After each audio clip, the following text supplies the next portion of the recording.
میری ان باتوں کو توجہ کے ساتھ اور بڑے غور سے سنیے گا، ساری زندگی آپ کو فائدہ پہنچے گا۔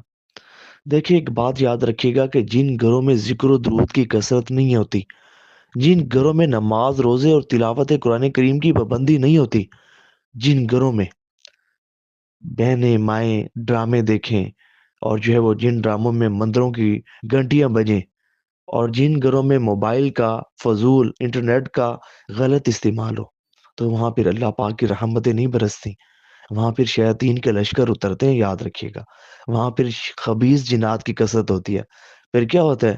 گھروں میں لڑائی جھگڑے، نہ چاکیاں نہ اتفاقیاں، رزق کی بے برکتی، رزق کی تنگ دستی، اولاد نہ فرمان ہے جی، بیماریوں نے ڈیرے ڈال رکھے ہیں، کوئی کام سیدھا نہیں ہوتا، بڑے پریشان ہیں، کیا کریں؟ بھائی نماز روزوں سے تو آپ خود دور ہو گئے، آپ تو سارا دن موبائل لے کر بیٹھ جاتے ہیں، اور سارے جو ہے وہ میوزک گانے اور ڈرامے، تو مجھے یہ بتائیں کہاں آپ کا عبادت میں دل لگے گا؟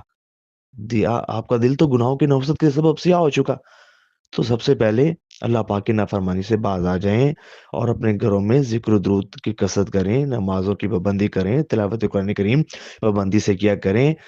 اور ایک خاص کام آپ نے کرنا ہے، سارے کام بگڑے کام سنور جائیں گے۔ وہ کیا؟ اپنے گھر میں اجتماعی طور پر دودھ پاک پڑھنے کی محفل کا انعقاد کیا کریں۔ دیکھیں، اب آپ کی وجہ سے آپ نے فلمیں ڈرامے دیکھے، آپ کی وجہ سے ظاہر ہے آپ نے جو موبائل کا غلط استعمال کیا، آپ کو بہتر پتہ ہے آپ نے کیا کیا چیزیں دیکھی ہیں، تو پھر ان چیزوں سے نیگیٹو انرجیز مانوس ہو جاتی ہیں، شیاطین مانوس ہو جاتے ہیں، خبیث جنات مانوس ہو جاتے ہیں۔ وہ کہتے ہیں ٹھیک ہے، یہی تو گھر ہے جہاں ہم نے رہنا ہے، ہماری ہماری مرضی کی چیز تو یہی ملتی ہے، یہاں تو ہمارے مزے ہیں۔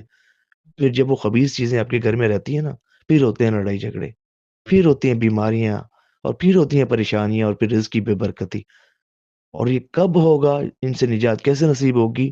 کہ جب آپ ذکر و درود کی، نمازوں کی، تلاوت قرآن کریم کی پابندی کریں گے، درود پاک کی اجتماعی محافل کا انعقاد ہوگا، پھر کیا ہوگا؟ اللہ پاک کی رحمتوں کا نزول ہوگا۔ جب اللہ پاک کی رحمتیں برستی ہیں نا، پھر ان باطل قوتوں کو، ان شیطانی قوتوں کو بھاگنا پڑتا ہے، یہ بھاگنے پر مجبور ہو جاتے ہیں۔ پھر جب درود پاک کی کثرت کی، آپ سب گھر والے بیٹھے، یقین مانے، کوئی مشکل ایسی ہے حل نہیں ہو رہی، کوئی ایسی حاجت ہے جو پوری نہیں ہو رہی، آپ سب گھر والے اکٹھے بیٹھیں، اجتماعی طور پر درود پاک کی کثرت کریں، یقین مانے ایسی اللہ پاک کی رحمتوں کا نزول ہوگا، ایسی رحمتوں کا نزول ہوگا، ایسی مصطفیٰ جان رحمت صلی اللہ علیہ وآلہ وسلم کی توجہ نصیب ہوگی، سارے بگڑے کام سنور جائیں گے۔ آپ یہ کر کے تو دیکھیں، ہمیشہ ہمیشہ کے لیے اپنی زندگیوں میں اس کام کو داخل کریں، روزانہ رات کو یا کسی بھی وقت اکٹھے بیٹھ کر درود پاک پڑھا کریں، پھر دعا مانگے، انشاءاللہ قبول ہوگی۔ قسمت میں لاکھ پیچ ہو، سو بل ہزار کج، آقا یہ ساری گتھی تیری ایک سیدھی نظر کی ہے۔ بس ایک دفعہ حضور کی میٹھی نظر پڑ گئی نا، سارا سارے کام سور جائیں گے، بیڑا پار ہو جائے گا انشاءاللہ۔ ثواب کی نیت سے شیئر